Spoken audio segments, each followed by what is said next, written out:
Buenas tardes, Lucina, ¿cómo estás? Buenas tardes, profe, ¿todo bien? Qué suerte, me alegro que estés bien. Están todos bien, nomás por tu casa. Sí, por suerte. Qué bien. Eh, Hoy vamos a estar realizando una retroalimentación, teniendo en cuenta que ustedes ya rinden la próxima semana la segunda parcial, el segundo examen parcial. Entonces, hoy vamos a estar desarrollando un repaso, básicamente, de la unidad 4 y la unidad 5. En realidad, en el parcial va a estar abarcando a partir de la unidad 4 hasta la unidad 7.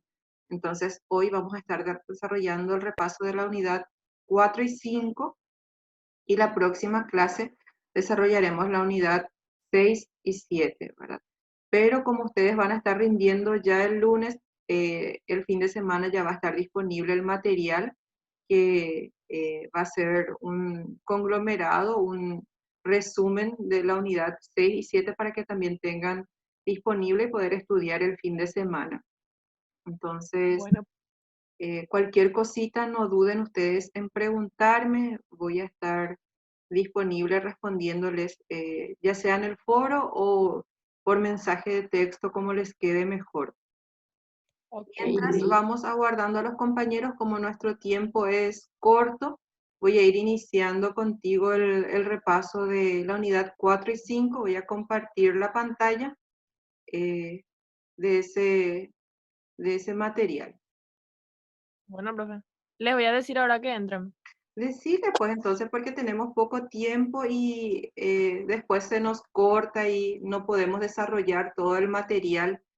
Me gustaría poder compartir con ustedes porque les fui sacando puntos claves y también, como en el trabajo práctico les pedí algunas consultas, algunos compañeros no respondieron correctamente, entonces sobre esos puntos también estoy enfatizando para la clase de hoy. Entonces sería bueno que vayan aprovechando la mayoría.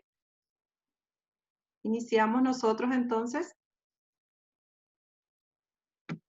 la retroalimentación de la unidad 4 y 5. En la unidad 4 habíamos visto teoría del consumidor.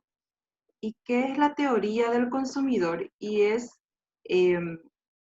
la parte de economía, específicamente de microeconomía, que está destinada a conocer el comportamiento de los consumidores, o sea, de las familias, de los individuos eh, que demandan los productos, bienes y servicios en el mercado, cómo se comportan, cómo nos comportamos nosotros los consumidores, es lo que trata de conocer y estudiar la teoría del consumidor.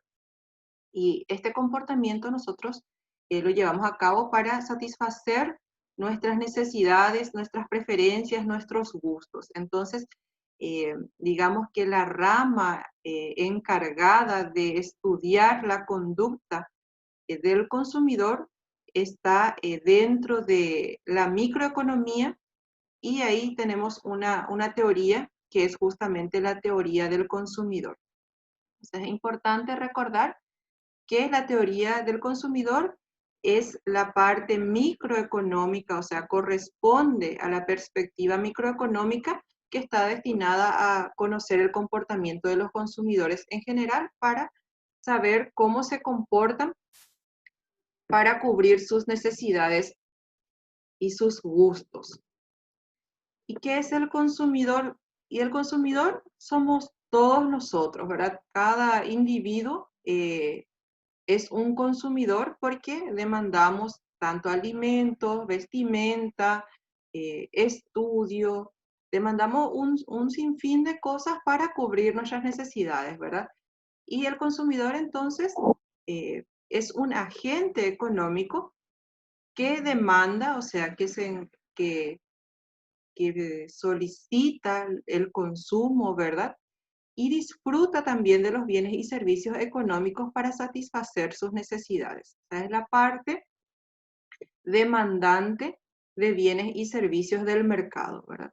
Entonces, si tenemos por un lado el consumidor, que somos cada uno de nosotros, también está el agente que es el productor, ¿verdad? El que se encarga de ofertar sus bienes y servicios. Pero nosotros en esta unidad estamos estudiando al consumidor, ¿verdad? A aquel agente económico que demanda los bienes y servicios. También fuimos viendo en la unidad 4 la conducta de los consumidores. ¿Y qué es la conducta del consumidor, verdad? Y está definida por un montón de procesos, ¿verdad? Al final para tomar sus decisiones. Porque primero, aunque a veces nosotros no nos percatemos, ¿verdad? Evaluamos nuestra adquisición, ¿verdad? ¿Qué uso le vamos a dar a esos bienes y servicios que vamos a demandar, a consumir, ¿verdad? Y entonces todo un proceso hasta el momento en que nosotros tomamos la decisión de compra, ¿verdad? A veces por el apuro, cuando vamos al supermercado, por ejemplo, incluso traemos ciertos bienes y servicios que si lo hubiésemos pensado bien, a lo mejor no hubiésemos comprado, ¿verdad? Pero ahí entra a tallar también ya lo que es el marketing, el posicionamiento de los productos dentro del súper. Si ustedes se percatan, por ejemplo, en la góndola ya de la salida del supermercado, vemos que están las golosinas,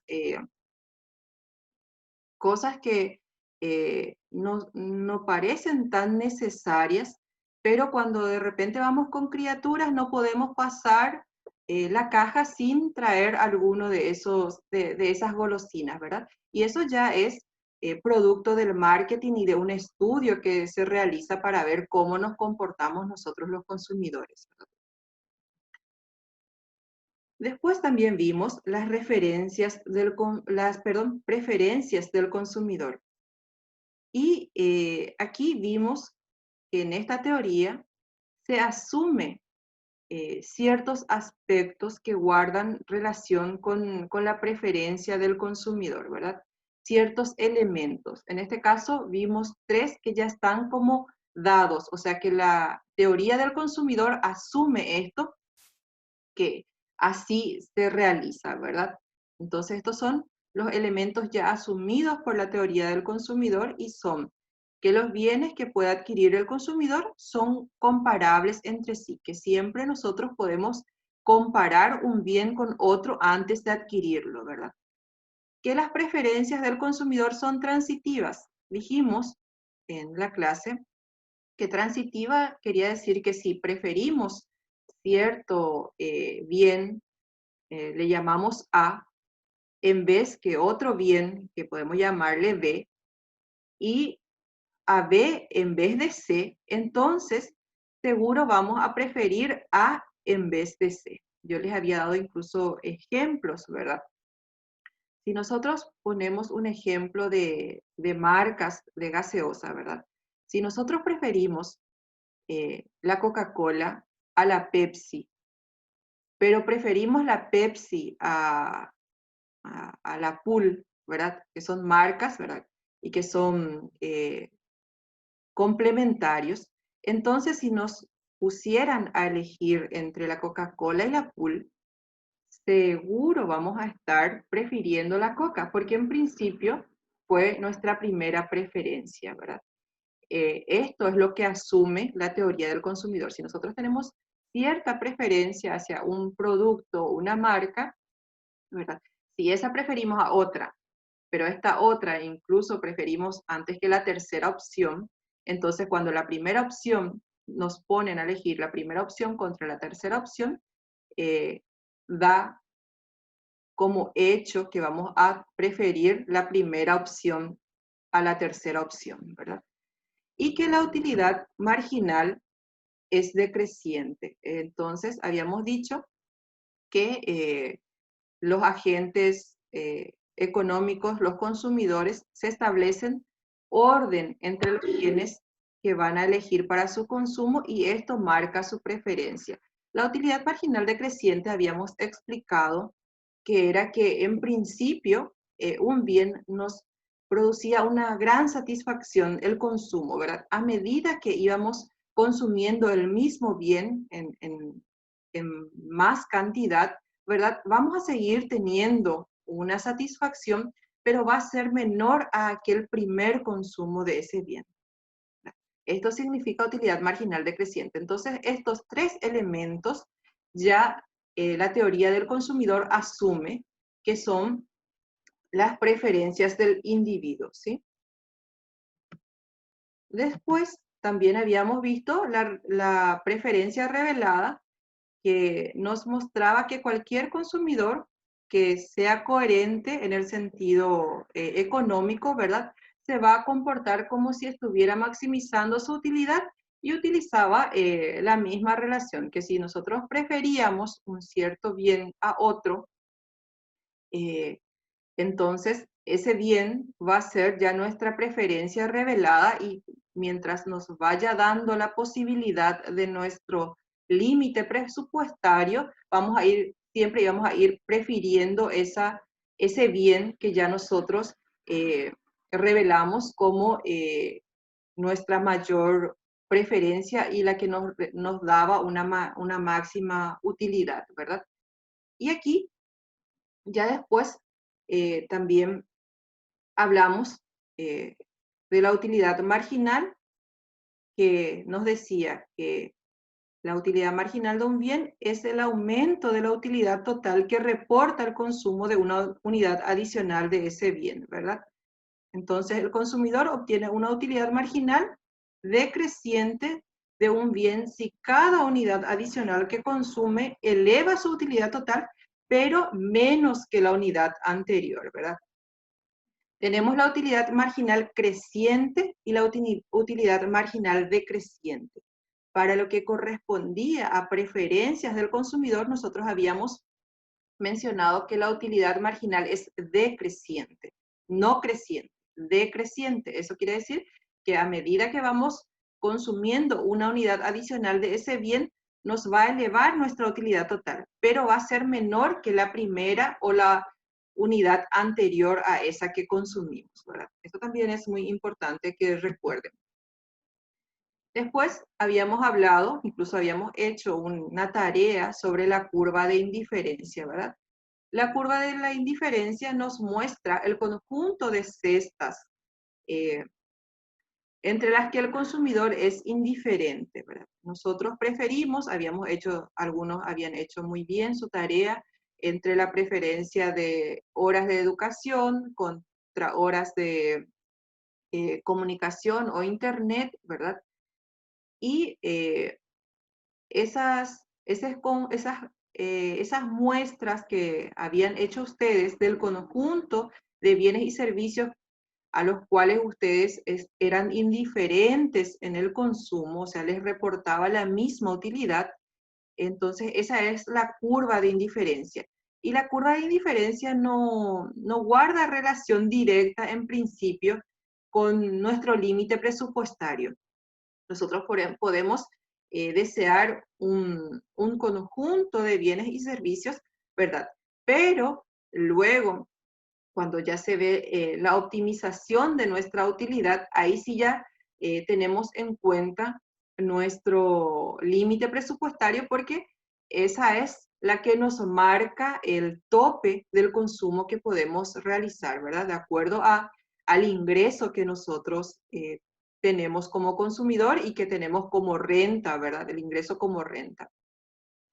Entonces, la curva de indiferencia nos muestra todas las cestas de consumo que reportan un mismo nivel de utilidad. Por ejemplo, a mí me da igual consumir en el día 3 manzanas o 3 peras, ¿verdad? Me da la misma satisfacción. No veo diferencia o una preferencia sobre cierto bien que consumo, ¿verdad?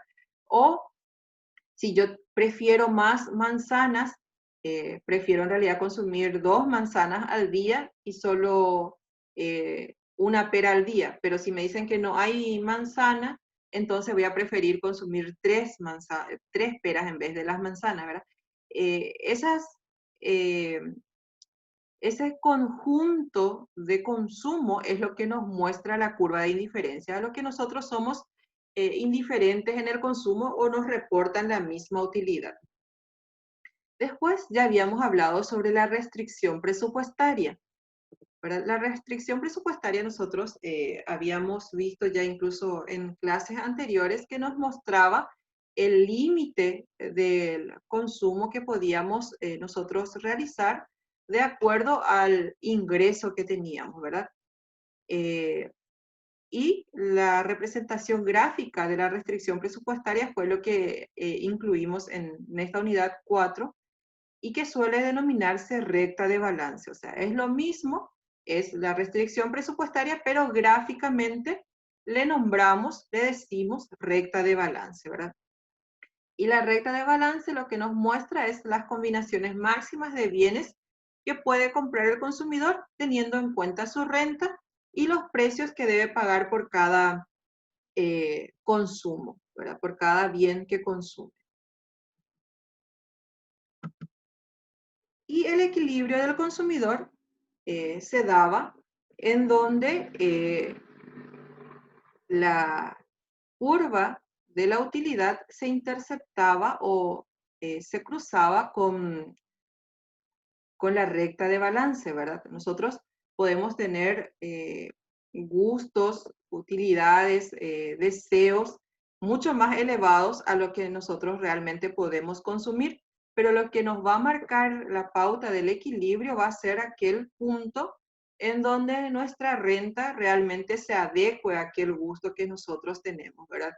De repente podemos preferir, no sé, los muchachos les gustaría comprar cierta marca eh, de calzado deportivo, pero sin embargo su ingreso en este momento no se adecua a ese costo de esa marca, entonces va a haber un punto en donde de repente una marca con una calidad similar, pero con un costo menor se va a adecuar a nuestro bolsillo, ¿verdad? A nuestra capacidad de compra. Entonces ahí sería el punto donde se encuentra en equilibrio el consumidor. Entonces el equilibrio del consumidor es aquel punto en el que un consumidor encuentra su mayor utilidad para unos precios y para una renta dada, ¿verdad? El consumidor se encuentra en equilibrio cuando con la renta o el presupuesto o el ingreso o el salario que tiene puede adquirir los bienes que le reportan una mayor satisfacción. Entonces ahí tenemos el equilibrio del consumidor. Luego también habíamos hablado de lo que sería el excedente del consumidor, ¿verdad? Y en este punto me quiero detener un poco porque en los ejercicios de la unidad 4 he visto que muchos, cuando yo pedía que se grafique un exceso de oferta y demanda, me ponían excedente del consumidor, o sea que había una confusión con este término, ¿verdad? El excedente del consumidor en realidad es la cantidad máxima que nosotros, o sea, la diferencia en realidad entre la cantidad máxima que estamos dispuestos los consumidores a pagar por una unidad de un bien con la unidad real, con la cantidad real que pagamos, ¿verdad? Yo les había puesto en esa clase un ejemplo de que de repente si nosotros precisábamos mucho ir al odontólogo, incluso con la molestia que teníamos, estábamos dispuestos, no sé, a pagar 300.000 guaraníes por una extracción de muela y nos damos cuenta que en realidad en el mercado, o sea, nuestro odontólogo está cobrando solo 100.000 por la extracción, entonces esa diferencia de aquello que nosotros estábamos dispuestos a pagar con lo que realmente pagamos, esa diferencia es el excedente del consumidor, ¿verdad? Entonces, eso no deben de confundir con exceso de oferta y demanda. El excedente del consumidor es aquella diferencia que existe entre la cantidad máxima que estaríamos dispuestos a pagar con aquella que realmente pagamos. Y aquí en el gráfico podemos observar que es aquel punto, ¿verdad? Aquel precio que nosotros estaríamos, vamos a suponerle que el precio 1 es nosotros lo que estamos dispuestos a pagar por una unidad de ese bien, ¿verdad? El precio 1. Y sin embargo, en el mercado el precio real es solamente de este punto P. Esta diferencia, este, este espacio marcado o punteado, es lo que nosotros realmente tenemos como excedente del consumidor. También más adelante vimos eh, el excedente del productor. Entonces, esto no quiero que confundan. Excedente del consumidor y excedente del productor no es lo mismo que exceso de oferta y demanda. Después también ya en la unidad 5 habíamos visto teoría del mercado. ¿Qué era el mercado, verdad? Es el sitio público destinado permanentemente o en días señalados para vender, comprar o permutar bienes y servicios. Esto nos decía la Real Academia Española, ¿verdad? En el concepto de mercado. Entonces, este es un concepto de mercado, vamos a decirle del diccionario. También habíamos visto que Samuelson nos mencionó un concepto ya más económico de mercado, donde dice un proceso, es que es un proceso mediante el cual los compradores y los vendedores de un bien interactúan para determinar el precio y la cantidad, ¿verdad? También otro concepto económico nos decía que un mercado es cualquier conjunto de mecanismos mediante los cuales los compradores y los vendedores de un bien entran en contacto para comercializarlo. Aquí ya se abre mucho más el concepto de mercado porque es más actual, ¿verdad?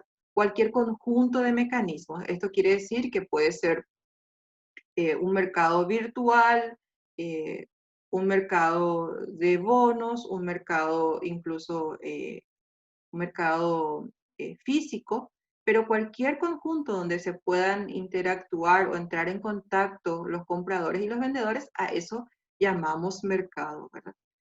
Y los mercados pueden ser lugares específicos en los que los compradores y vendedores se reúnen para comerciar, pero no es el único lugar, ¿verdad? No es solamente aquel lugar específico, también puede ser ya un lugar virtual. Entonces, no confundan cuando de repente se les dice solo, únicamente. Esas palabras cuando se utilizan, ustedes deben de levantar un poco la orejita y recapitular si eso es así como se está mencionando, ¿verdad? Después habíamos también ya hablado de lo que es el mecanismo del mercado. Habíamos dicho que es un complicado mecanismo en donde se coordinan tanto las personas, actividades y negocios a través de un sistema de precios y del mercado. O sea que es un complejo mecanismo en donde tienen que engranar todo un proceso, ¿verdad? Tanto las personas, las empresas, los precios, para poder llegar luego al fin último, que es la compra y venta de bienes y servicios, ¿verdad?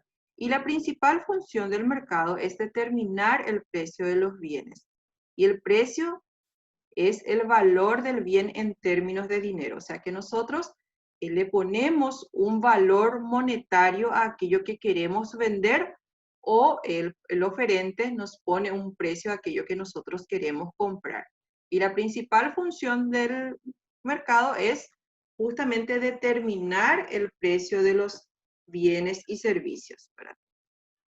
Y esos bienes y servicios están determinados en términos de dinero. Y ya en la unidad posterior, en la unidad 7, habíamos hablado largo y tendido también de lo que es el dinero, ¿verdad? Y son los precios los que coordinan las decisiones de los productores y los consumidores en un mercado. Habíamos dicho que cuanto más alto es el precio, los productores estaban más interesados en vender sus productos y los consumidores estaban menos interesados en comprar ese producto. Cuanto más bajo es el precio, los consumidores están con una mayor intención de comprar, sin embargo, los productores están con una menor intención de ofertar ese producto, ¿verdad? Entonces, los precios son los que coordinan las decisiones de los productores y los consumidores en un mercado.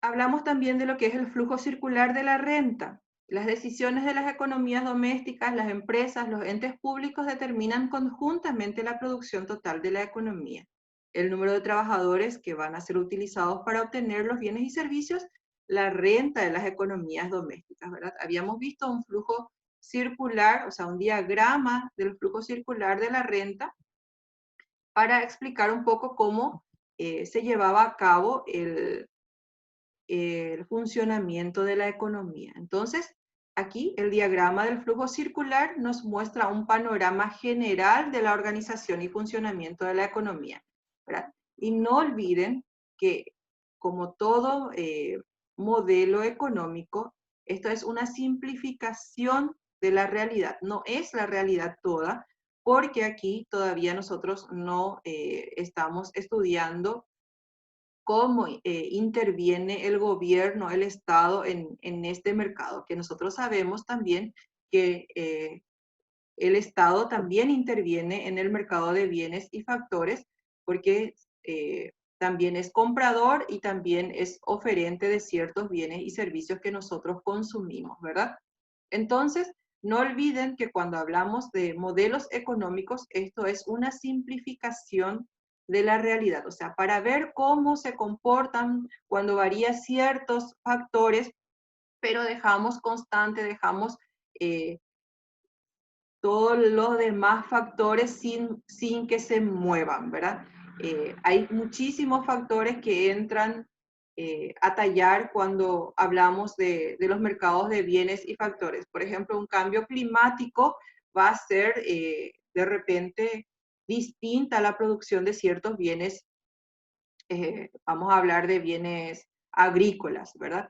Entonces, por eso siempre cuando hablamos de modelos económicos, tenemos que tener en cuenta que es una simplificación de la realidad y dejamos constante varios factores, solamente variamos aquellos con los que estamos trabajando, ¿verdad? Dijimos que las economías domésticas ofrecen al mercado, ofrecen factores de producción, ¿verdad? A las empresas que estos eh, le pagan su renta, o sea, su ingreso a las economías domésticas, y con estas rentas nuevamente se predisponían a comprar bienes y servicios de las empresas, ¿verdad? Que las empresas utilizan los factores de producción que le ofrecen las economías domésticas para producir los bienes y servicios. Y después teníamos cómo se comportaba tanto en el mercado de factores y en el mercado de bienes. Entonces, esto al final es un flujo, ¿verdad? Donde la economía doméstica pone su mano de obra a disposición de las empresas utilizan estos factores para producir bienes y servicios, a cambio le pagan a las personas, a las empresas, a las economías domésticas, perdón, un salario, y este salario nuevamente utilizaba la economía doméstica para comprar los bienes y servicios que ponían en oferta las empresas. Después ya hablamos de lo que sería la demanda, ¿verdad? La cantidad demandada de un bien es aquella a la que están dispuestos a adquirir los compradores en un periodo determinado, ¿verdad? Puede ser un día, un año, ¿verdad? Si nosotros planificamos de repente la cantidad que demandamos de ciertos bienes y servicios en un día o en un mes, una semana, vamos a poder ver que demandamos varios bienes y servicios cotidianamente, ¿verdad? Y esto depende del precio del bien y de otros factores, ¿verdad?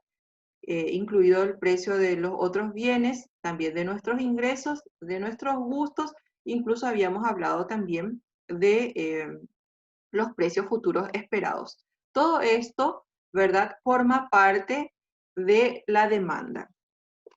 Y habíamos explicado que dispuestos a comprar significa, ¿verdad?, que los compradores querrían y podrían pagar.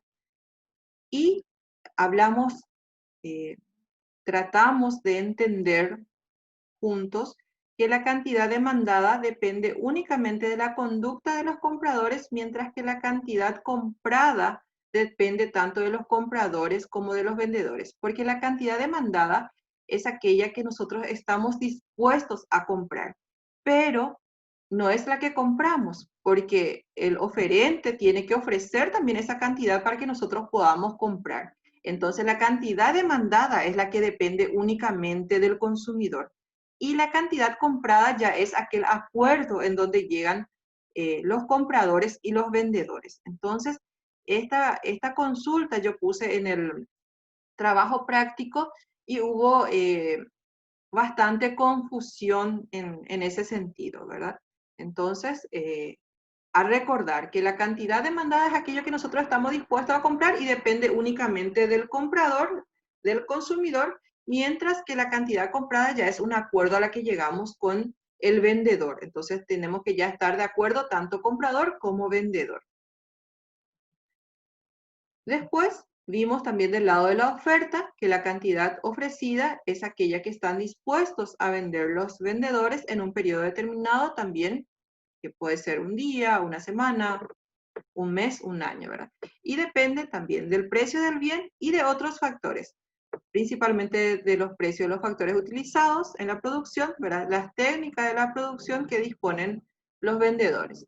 Aquí también vimos que dispuestos a vender significa, ¿verdad? Que los vendedores querrían y estarían dispuestos a entregar o a ofrecer si hubiera suficientes compradores, ¿verdad? Entonces, dispuestos a vender es lo que el oferente, el productor, querría vender, ¿verdad? Pero no es lo que va a vender. Puede ser que no sea lo que va a vender, ¿verdad? Porque si el precio es bastante, es más elevado, eh, probablemente no va a tener suficientes compradores, ¿verdad? Pero oferta significa, ¿verdad? La cantidad ofertada significa aquella cantidad que está dispuesto a vender el productor, el oferente. La cantidad ofrecida depende de la conducta del vendedor solamente, ¿verdad? Porque es lo que él está dispuesto a vender. Mientras que la cantidad vendida ya depende tanto del comprador como del vendedor, porque aquí tienen que llegar a un acuerdo también, como en el caso de cantidad eh, comprada, también aquí tiene que llegar a un acuerdo con el comprador, ¿verdad? Cuando es una cantidad vendida, tiene que llegar a un acuerdo con el comprador en donde ellos, de acuerdo al precio, se ponen eh, en contacto y deciden tanto el vendedor vender y el comprador comprar, ¿verdad? Y la cantidad ofrecida aumenta normalmente cuando aumenta el precio del bien. Habíamos visto que la curva de la oferta tiene pendiente positiva y está en una relación directa con el precio. O sea que a medida que sube el precio hay una mayor intención de cantidad ofrecida por parte del productor. Y en el caso de la demanda, cuando aumentaba el precio del bien, disminuía la cantidad demandada del consumidor, ¿verdad? Y la curva de la demanda tiene pendiente negativa. Esto lo habíamos visto ya en la unidad 5. Aquí también vemos el equilibrio en el mercado de bienes y servicios. A no olvidar que un mercado se encuentra en equilibrio cuando la cantidad demandada es igual a la cantidad ofrecida. No es equilibrio del mercado cuando la cantidad vendida es igual a la cantidad comprada, porque siempre la cantidad vendida va a ser igual a la cantidad comprada, pero puede ser que sea mucho menor al equilibrio real del mercado, ¿verdad? Entonces, cuando hablamos de equilibrio en el mercado, hablamos de que la cantidad demandada es igual a la cantidad ofrecida y es en el punto en donde se interceptan la curva de la oferta y la curva de la demanda. Cuando el precio es mayor al precio de equilibrio, entonces existe un exceso de oferta. O sea, cuando el precio es más alto que el precio de equilibrio, los oferentes están dispuestos a ofertar una mayor cantidad. Sin embargo, cuando el precio es menor al precio de equilibrio, los demandantes, los futuros consumidores están dispuestos a adquirir una mayor cantidad, pero los oferentes no están dispuestos a vender esa cantidad. Entonces existe un exceso de demanda. Entonces en este punto vemos que la diferencia entre la cantidad ofrecida y la cantidad demandada, ¿verdad? Cuando la cantidad ofrecida es mayor a la cantidad demandada, entonces existe un exceso de oferta. Y cuando la diferencia de la cantidad demandada es mayor a la cantidad ofrecida, existe un exceso de demanda. Aquí también les puse el gráfico en donde vemos el excedente del consumidor y el excedente del productor, para que no confundan, ¿verdad? El exceso de oferta vemos en este punto, en el punto en donde existe una diferencia entre la cantidad ofrecida y la cantidad demandada. Y el excedente del consumidor está cuando el precio que nosotros tenemos intención de pagar, ¿verdad? En principio, es más alto que aquello que es realmente el precio del mercado. Y esa diferencia es lo que es el excedente del consumidor. Y el excedente del productor es cuando de repente una cierta cantidad del productor está dispuesto a vender a un precio más bajo, pero en el mercado está a un precio más alto. Entonces esa zona por debajo del precio del equilibrio y por encima de la curva de la oferta sería el excedente del productor. Entonces, esto también es muy importante que no confundan. Cantidad demandada y cantidad comprada ya lo mencionamos, ¿verdad? Que el hecho de que la cantidad comprada sea siempre igual a la cantidad vendida no significa, no indica que el mercado se encuentre en equilibrio. Un mercado está en equilibrio siempre que la cantidad demandada sea igual a la cantidad ofrecida, no cuando la cantidad comprada es igual a la cantidad vendida. Parece un poco un trabalenguas, ¿verdad? Pero cuando ustedes se ponen a estudiar y a pensar bien sobre estos conceptos, se van a dar cuenta que es realmente sencillo, ¿verdad? Entonces, la cantidad demandada es aquello que nosotros los consumidores estamos dispuestos a adquirir, ¿verdad? Pero la cantidad comprada ya es aquello en donde llegamos a un acuerdo con el vendedor y ahí compramos realmente esa cantidad, ¿verdad?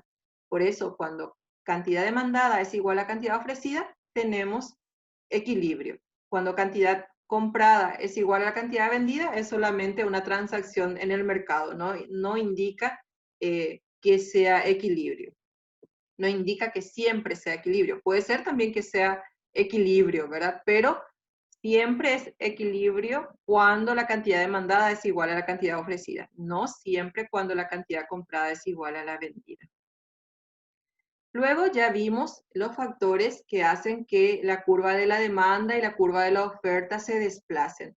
Anteriormente estábamos viendo todo, las variaciones que tenían cuando cambiaba de repente el precio del bien o servicio. Ahora vemos factores que son subyacentes ya sea a la demanda o a la oferta, y estos factores hacen que cuando varíen estos, para que no es exactamente el precio del mismo bien, sino el precio de repente de bienes sustitutos, complementarios, la cantidad del ingreso que tenemos, o varía el gusto del consumidor, ¿verdad? O de repente también varía el precio futuro esperado. Entonces, en esos casos, existe un desplazamiento de la curva de la demanda y también existen desplazamientos en la curva de la oferta, ¿verdad? Por el lado de la demanda, los factores que hacen que se desplace la curva de la demanda son los precios de los bienes relacionados, que había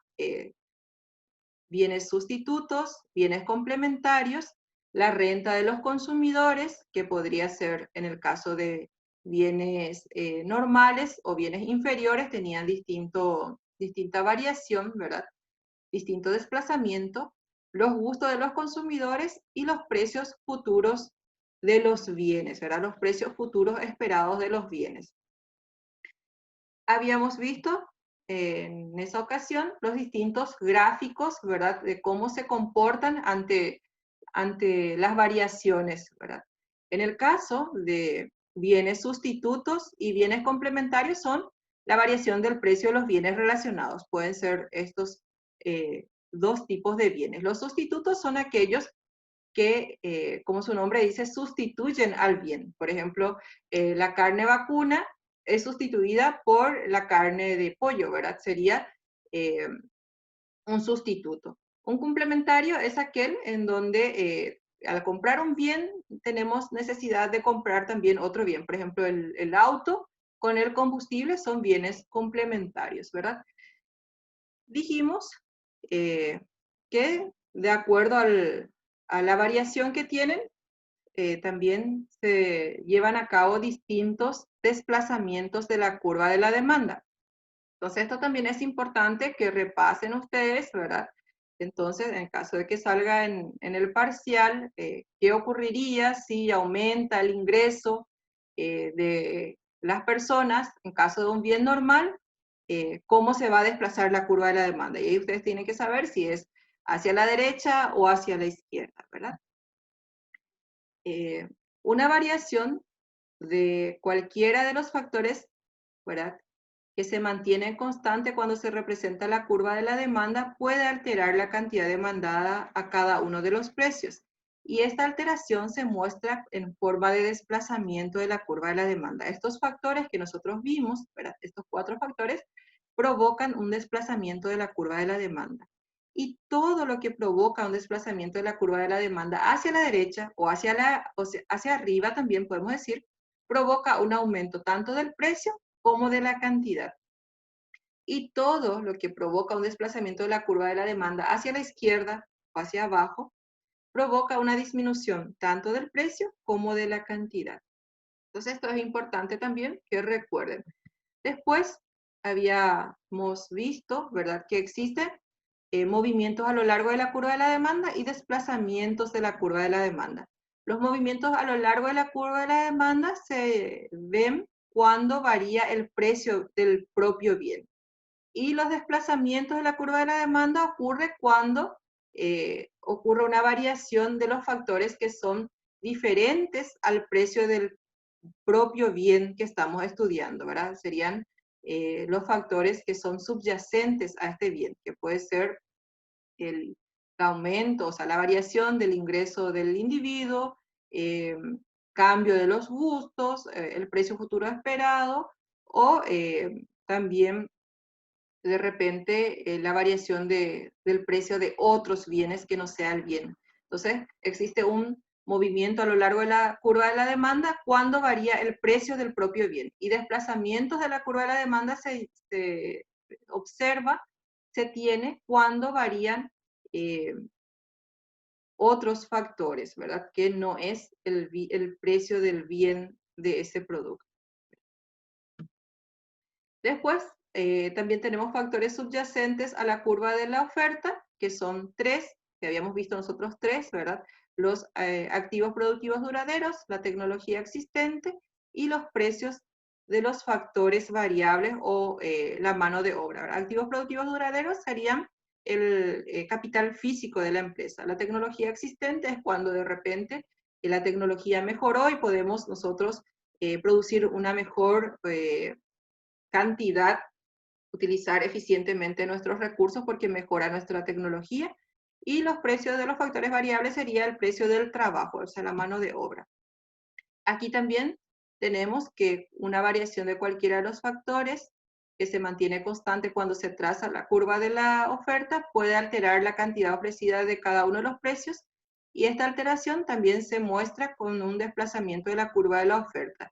Todo lo que desplace la curva de la oferta hacia la izquierda provoca una subida del precio y una disminución de la cantidad, ¿verdad? Y todo lo que desplace la curva de la oferta hacia